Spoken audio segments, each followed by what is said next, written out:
చదువు షారెడు బల్పాలు దోషెడు షారాన కోడికి భారాన మసాలా అంటారు చూడుర్రి. అగో అచ్చం గసొంటి పనులే చేస్తుంది కాంగ్రెస్ సర్కార్ అనుకుంటా కౌంటర్లు వేస్తురు కార్ పార్టీ లీడర్లు. ప్రచారాల మీద పెట్టే నజరేదో పనితనం మీద పథకాల మీద పెట్టుంటే కథ వేరే ఉంటుండే అనుకుంటా కండ్లు తిరిగే కామెంట్లు చేస్తుర్రు ఇట్లా.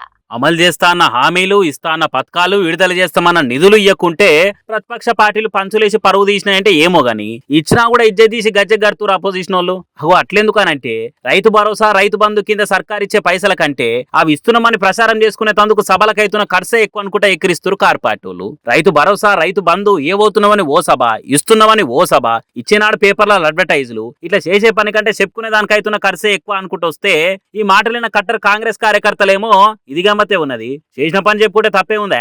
అయినా మీరు సర్కార్లు ఉన్నాక సభలు పెట్టలేదా? పథకాల మీద పబ్లిసిటీ చేసుకోలేదా?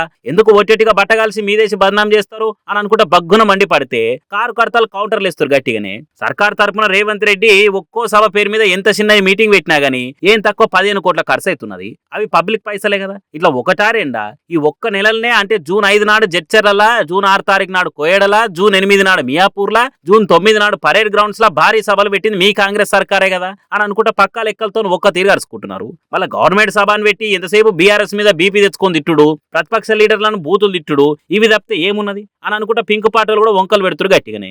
ఏమో మరి ఈ మాటలకు మండిపోయి రేపు వీటి మీద మాట్లాడేందుకు కూడా ఓ సభ సర్కార్ తరపున పెడతారేమో చూడాలిగా.